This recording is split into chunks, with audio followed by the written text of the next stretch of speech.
Drop a like before the video starts and I'll give you a virtual pineapple.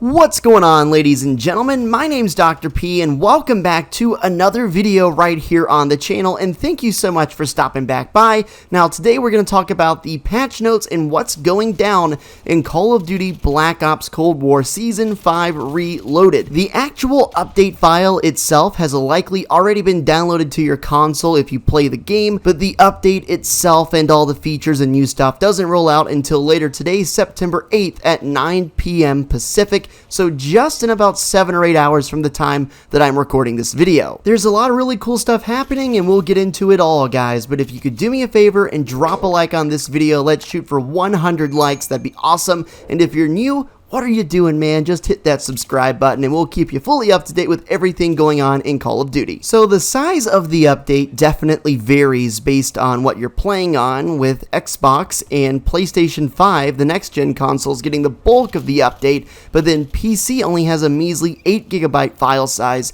so I'm not really sure how that plays out or like what's going on there, but yeah, Call of Duty does have some hefty updates. As far as the multiplayer side of this update goes for Cold War, we're going to be getting a new 6v6 map, which is called Zoo, and if you are a Call of Duty fanatic and you've been around for a long time, you'll recall this map was in Black Ops 1, and honestly, it was a really cool map, which I really enjoyed playing, and I'm sure has a lot of people who love it for the nostalgia factor, as with a lot of the older maps.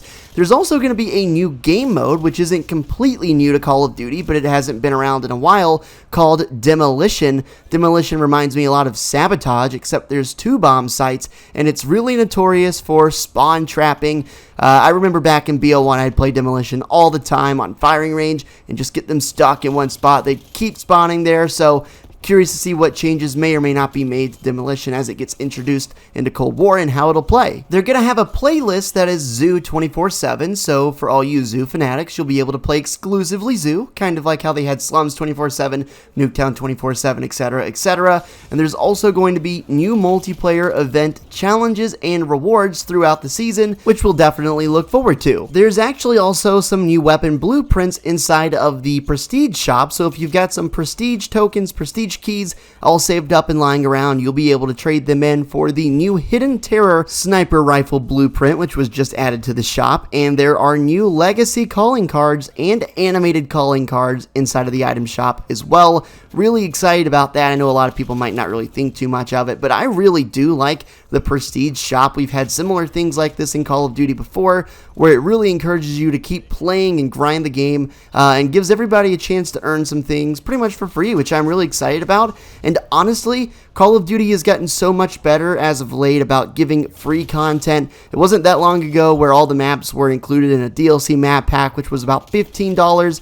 Wasn't that long ago that the new weapons were in supply drops that you had to randomly open or, pay a fee to get. So really excited that the guns and the maps and a whole bunch of stuff seems to have turned a corner for free content, which is obviously very good for the longevity of the game and the players playing it to have the most amount of fun possible. This update also brings back the chaos of a 12v12 mosh pit with the drive-in and zoo maps added to the rotation, which I really like, and I've always liked big team game modes. Used to be called Ground War, was really exciting, and we're gonna get even more than that in the next Call of Duty 2, man. Literally 24v24 games, which I don't even know how that's going to play or how that's going to go, man, but just super excited about Vanguard and the update here, and I just think it's a really good time for Call of Duty right now. Call of Duty, in the last few years, outside of really this year maybe even this year, depending on how you look at it, but it's been in kind of a dark place, and they've been trying to figure out what works and trying to climb back to glory, and I really do think that they're well on their way, and the free content, as I discussed earlier, is a big step in the right direction, and the new Warzone map coming out, the new Call of Duty Vanguard, which looks really promising and has a lot of people really excited about it. Something that really gets me excited about Vanguard is the fact that they actually have kill streaks in the game, not score streaks.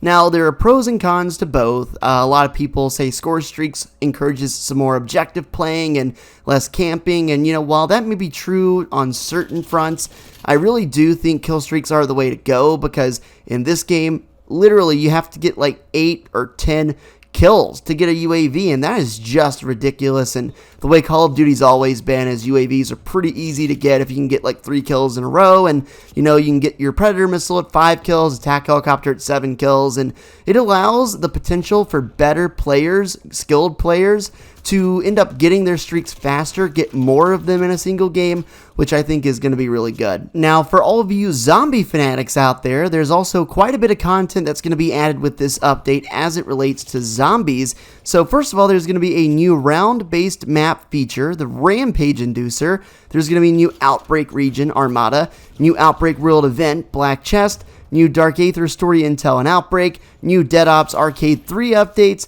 new Onslaught map, new Onslaught mode, new Onslaught weapon blueprint challenge, new Dark Aether story intel and Onslaught, new Outbreak mode survival, new Zombies event challenges and rewards. I can't claim to say that I've played a lot of Cold War Zombies, so I'm going to stay away from giving any opinions on what may or may not be going on with zombies, but if you're interested, I will leave a link to the full patch notes so you can check out the Zombies info in more detail, or the multiplayer info in more detail, and just kind of get a better understanding of everything. After this update, we're only going to have 2 more major updates to Cold War before Vanguard drops, and of course everything changes. So I'm looking forward to playing Cold War and getting the most out of this update, as well as Season 6 and Season 6 Reloaded before Vanguard drops. I don't think Cold War is as bad of a game as a lot of people will say it is. I think it's by far the worst Black Ops game, but it's not a bad Call of Duty. It's got some flaws, some pretty glaring ones, maybe the biggest one being the way the score streaks are. I don't like the idea of letting people die and go, potentially 10 and 30, but because they're playing the objectives and stuff, they can still get an attack helicopter. I don't think that's fair. I don't think it's right, and that's definitely not the way Call of Duty was supposed to be when it was originally created. So I'm really excited mostly about that score streak update and the kill streaks for the new game. And while I don't like the streak system, it is still a pretty fun game, and I can't lie, I've had some fun playing it recently. This game in particular I thought was extremely fun, and honestly Cold War has some decent maps, like this map right here, Diesel. I think it's a solid map. There are some good things Cold War has done, but I'm really optimistic Vanguard is just going to blow us out of the water. I have super high hopes, and as do a lot of the content creators who have had a chance to play it early and play the alpha and the betas this weekend. So really excited. A lot of cool stuff coming up here on the channel. Make sure you're subscribed. Please drop a like if you're new. I appreciate you watching, guys, and we'll see you in the next video. And until then, peace!